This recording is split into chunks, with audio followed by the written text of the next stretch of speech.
beda untuk mengawali sesuatu. Itu yang pertama. Yang kedua, saya nanya, Pak Anies kabukur saha nu nganganteur? Semangkulung misalnya, nu nganganteur kalaban. Cek urang teh mana nu dulu ku Pak Anies jadi sudah bahwa ini kujang. Lalu menjadi bahan penelitiannya Pak dari disiplin bentuknya arit. Terus saya tanya ke orang Kanekes, ari kujang mana? Oh iya, cek urang kata saya orang kota arit atau iya mah. Jadi ternyata kujang ini bukan masalah bentuk, bukan masalah bendanya, tapi nilai menurut saya. Ari benda nama bisa ari, ngan kudu dimimitian ku kujang. Dan di jauh abdi tinggalnya sudah terlihat kujang benar. Minta ari masih tinggal, hari ini. Di situ saya bisa menyimpulkan bahwa oh ternyata kujang ini sama. Di situ juga punya perilaku lain terhadap kujang. Makanya bisa kita kategorikan di situ sebagai pusaka sebetulnya begitu.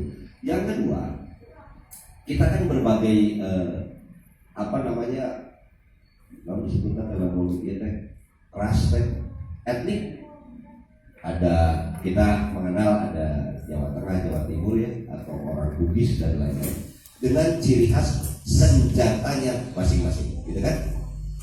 Kalau kita pergi atau dengar berita Dayak, sampai terakhir terjadi masih sebuah perkelahian sebetulnya antar kampung atau antar geng motor atau antar apapun, pasti itu nongol itu mandau. Benar kan? Bugarulun di Sulawesi orang Bugis pasti nongol kita.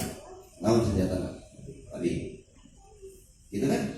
Atau bedong, atau mata tumbang, atau dongeng cerita keris di Puputan Bali. Itu masih ayat sampai saat ini karena budaya ini turun temurun kan dipakai budak orang gangster melawan tukang sate celurit ya pernah dengar di Jawa Barat ayo menggelut membawa kujang ya artinya tidak pernah diturunkan sebagai tradisi untuk menjadi sebuah senjata gitu pun bertani sebetulnya. Jadi kalau Pak Tani tadi di dalam naskah mengusulkan itu, saya pikir bukan untuk pekerjanya. Mungkin almarhum walalam, dia aing rek mana tutung usaha namanya. Nah, iya kan mana ngaku gulung kujang, mohon Pak. Ya, kujang, bukanlah kujangnya dia. Ada lubangnya 4, di luhur, hiji di hadap. Iya teh cek naskah tapi jang tatane. Tapi omah lain jauh, bukan buat untuk motor. Jadi jangan ada tuh. Ini teh maneh di luhur. Lamun kayak piluh bintang di luhur, di liang luhur, di handapna pas oke. Jadi ada 3 bintang dan 1 di bawah. Itu adalah musim bertani. Iraha wajib ya. Oke pasti yang kujang. Cek si walalang almarhum. Terus orang ngaluakeun kujang wayang, kujang nu liang tujuh. Wah, ini kumaha? Tapi ini kemudian ketujuh artinya mungkin saat itu penelitian walalang baru hanya menemukan artefak yang berlubang 4 meren. Begitu pula Pak Anies saat itu baru menemukan yang makin sini kan makin cekang itu tadi Barigil. Kalau Anda ingin lihat kujang yang banyak tapi kondisinya ada di dalam sebuah museum, mainlah ke Radia Pusaka di Solo. Ada sebuah museum namanya Museum Radia Pusaka kujang. Ayo di Bandung replika di museum di Bandung maka itu banyak kan. Jadi mirisnya begitu. Di sana dulu ya betul. Tapi masih bisa dihitung jari gitu. Main di Cirebon masih bisa dihitung jari. Tapi kalau ke Radia Pusaka itu kujang. Kalau apalagi kalau saya tadi cerita tiba-tiba ada kesempatan yang main ke museumnya Riau misalnya di Arnhem ya di Tanda atau di KITL Tropon Museum ya lebih miris kan orang itu karena kita mengaku bahwa itu adalah milik Jawa Barat gitu kan. Pertanyaan saya adalah ke almarhum Pak Anies waktu itu kayak Ari Kujang ini saya jadi penasaran sebetulnya dari abad berapa sih misalnya di naskah kali itu yang udah ketemu kurang lebih abad berapa?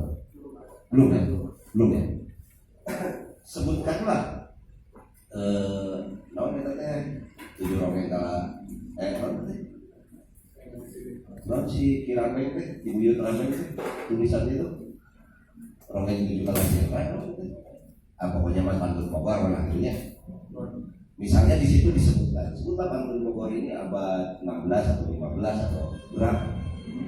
Ayo pertanyaan orang kan sebenarnya hari Jawa Barat kan bisa encan. Ujang adalah senjata khas Jawa Barat. Zaman Ujang ayah Jawa Barat rencana ayah. Hesek karakter keren kita. Pertanyaan keduanya, kapan sih kita ini disebut orang Jawa Barat? Pada saat pemisahan teritorial, Pulau Jawa ini yang disebut Nusa Kendang tiba-tiba disebut Jawa Timur, Jawa Tengah, Jawa Barat sebagai wilayah afdeling atau perkebunan Belanda. Iya, artinya pemerintah Hindia Belanda yang sangat berperan memisahkan wilayah kita menjadi Jawa Barat, Jawa Timur, Jawa Tengah. Justru yang menariknya, kenapa Jawa Timur dan Tengah disebut orang Jawa, Jawa Barat nah orang Sunda. Namun sekarang saya tanya ke orang tanda kutip Jawa tadi, Anda orang mana? Jawa aku. Pulaunya mana? Ayo Pulau Jawa. Ayo mana? Aku Sunda. Pulaunya mana? Ayah diselat sih. Nah, ini kan juga harus ada satu penegasan atau penggalian baru oleh para akademisi mengenai yang tadi. Apalagi ya, akhirnya saya menyimpulkan, oh saya disebut orang Jawa Barat karena saya tinggal di Pulau Jawa paling barat. Akhirnya lalu jadi masalah ini. Ternyata Pulau Jawa Barat yang paling barat memisahkan diri namanya Banten. Jadi lu kudu namanya kan orang Jawa Barat. Banten kan. Ya benar deh. Artinya peta wilayah teritorial itu bukan peta kebudayaan. Ayo, tidak bisa itu dituliskan.